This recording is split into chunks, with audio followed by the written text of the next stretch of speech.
এই যে সারাদিনই টুপটাপ করে বৃষ্টি হচ্ছে, বৃষ্টির দিনে কিন্তু অনেক ভাজা পোড়া খেতে ইচ্ছে করে। কার কি মনে হয় তা জানি না, তবে আমার অনেক ভাজা পোড়া খেতে ইচ্ছে করে। আমার মতো কার কার ভাজা পোড়া খেতে খুবই ভালো লাগে তারা অবশ্যই কমেন্ট করবেন। ভাজা পোড়ার মধ্যে সবচেয়ে জনপ্রিয় যে রেসিপিটি সেটি হচ্ছে সিঙ্গারা। সিঙ্গারা খেতে পছন্দ করে না এরকম বাঙালি হয়তো আমাদের আশেপাশে নেই।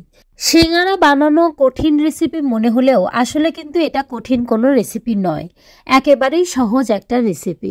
তো চলুন আজকে সিঙ্গারা বানানো যাক। সিঙ্গারা বানানোর জন্য প্রথমে আমি ময়দা নিয়েছি। ময়দার মধ্যে আমি 1 টিস্পুন দিয়েছি লবণ এবং 2 টেবিল স্পুন দিয়েছি তেল।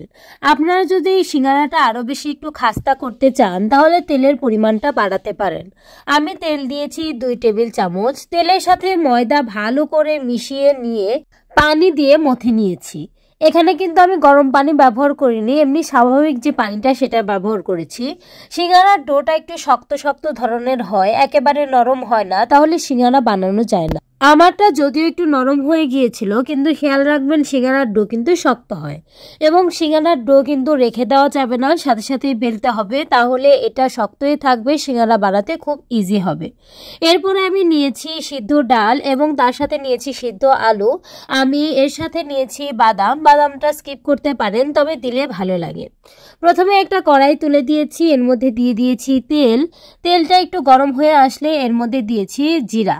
জিরার ফোড়ন দেওয়ার পর এর মধ্যে যে বাদামগুলো রেখে দিয়েছিলাম ওই বাদামগুলো দিয়ে দিলাম। বাদামগুলো কিন্তু একেবারে মচমচে করে ভাজতে হবে।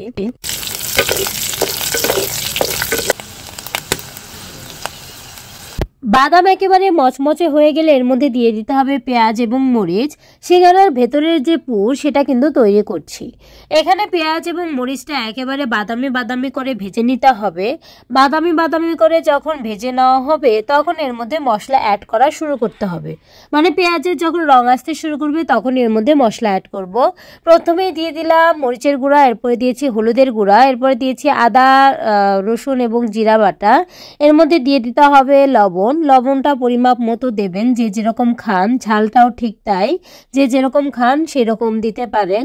এরপরে দিয়ে দিলাম এর মধ্যে আলু। এই আলুটা কিন্তু আমি আগে টুকরো টুকরো করে সিদ্ধ করে নিয়েছি, সময় কম লাগার জন্য আমি এটা আলাদা করে আবার দেখাইনি। ভালো করে আলুটা মিক্স করে নিয়েছি। এরপরে এর মধ্যে দিয়েছি ডাল। ডালটাও কিন্তু সিদ্ধ করা। ডালটা দিলে সিঙ্গারার পুরটা এত টেস্টি হয়, এই জন্য ডাল দিলাম। ডালটা কিন্তু আরেকটু গলাতে হবে।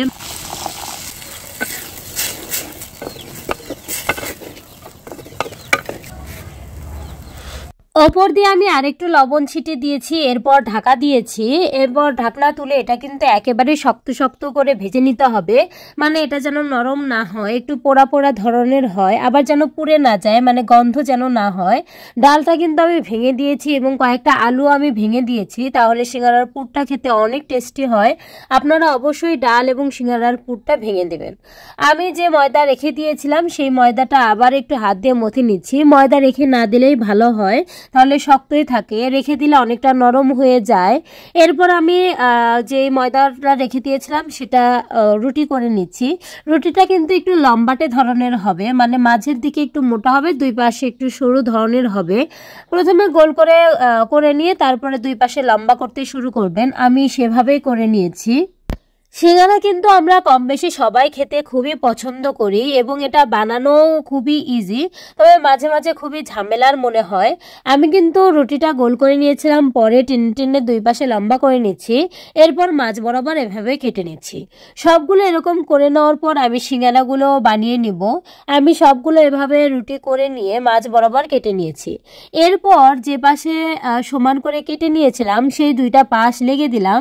এরপর হাতের মধ্যে নিলে একটা টুপির মতো অংশ তৈরি হবে। এই টুপির মতো অংশে আমি পুর দিয়ে দিব, যে পুরটা আমি তৈরি করে নিয়েছিলাম। পুরটা কিন্তু কতটা সুন্দর হয়েছে, এভাবেই করতে হবে, তাহলে খেতে অত্যন্ত টেস্টি হয়। সিঙ্গারার কিন্তু 2 রকম শেপ আছে, একটা শেপ হচ্ছে এটা, আরেকটা শেপ হচ্ছে এই যে মাছ বরাবর ভাঁজ করে দিলে আরেকটা শেপ হয়ে যায়।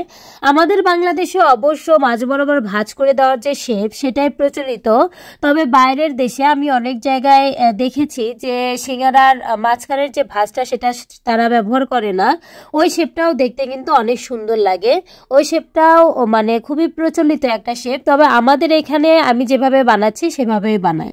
আমি এখানে সিঙ্গারার 2 রকম শেপ বানিয়েছি, তবে আমাদের এখানে যেটা প্রচলিত সেটাই বেশি বানিয়েছি, অন্যটা খুব একটা বানাইনি। আপনারা ভিডিওতে দেখতেই পাচ্ছেন, একটা আমি বানিয়েছি অন্যরকম শেপ এবং আরও 2টা বানিয়েছি আমাদের এখানে লোকাল যে সিঙ্গারাগুলো পাওয়া যায় সেই রকম শেপের।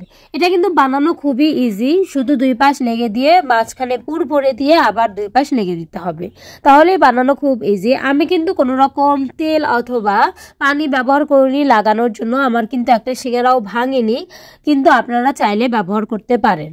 আমি সিঙ্গারাগুলো সবগুলো রেখে দিচ্ছি, এবার ডুবো তেলে এগুলো ভাজতে হবে। সিঙ্গারাগুলো দেখতে কিন্তু অসাধারণ হয়েছে এবং এগুলো খেতে হয়েছিল আরও বেশি টেস্টি। ভেতরের পুরগুলো যদি আমার মতো করে বানান তাহলে আপনাদের সিঙ্গারাও খুবই টেস্টি হবে আশা করছি।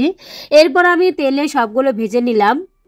তেল গরম হলে এর মধ্যে সিঙ্গারা দিয়ে দিব। এই সিঙ্গারাটা খুব সুন্দর লাগছে, সবগুলো খুব সুন্দর লাগছে, তবে ওটার শেপটা কিন্তু আমাদের প্রচলিত শেপের মতো নয়। সিঙ্গারা হয়ে গেলে এগুলো তুলে নেব। সিঙ্গারাগুলো কিন্তু খুবই মচমচে হয়েছিল, খাস্তা টাইপের হয়েছিল। আপনারা যদি আরও বেশি মচমচে করতে চান তাহলে তেলের যে ময়ানটা সেটা আরেকটু বেশি দিতে পারেন। আমি সবগুলো সিঙ্গারায় আস্তে আস্তে ভেজে নিলাম। এটা কিন্তু খুবই ধীরে আঁচে ভাজতে হবে যাতে মচমচে হয় এবং ভেতর পর্যন্ত তেল পৌঁছায় এবং ভেতর পর্যন্ত সিদ্ধ হয়। আমি সবগুলো সিঙ্গারা নিয়ে নিলাম। সিঙ্গারাগুলো কিন্তু খেতে অত্যন্ত টেস্টি হয়েছিল। আপনারা যদি বানান বাসায় তাহলে বুঝতে পারবেন। সিঙ্গারা আমার খুবই প্রিয় এবং এই রকম বৃষ্টির দিনে তো আমার মতো আরও যারা আছে তাদের কাছেও খুবই প্রিয় একটা রেসিপির নাম হচ্ছে সিঙ্গারা। অবশ্যই বাসায় ট্রাই করবেন, ট্রাই করে জানাবেন কেমন হয়েছে। ভালো হলেও জানাতে পারেন, খারাপ হলে তো অবশ্যই জানাবেন। ভিডিওটি দেখার জন্য ধন্যবাদ। ভিডিওটি ভালো লেগে থাকলে please like, comment and share করবেন এবং সাবস্ক্রাইব করে পাশে থাকবেন। Thank you.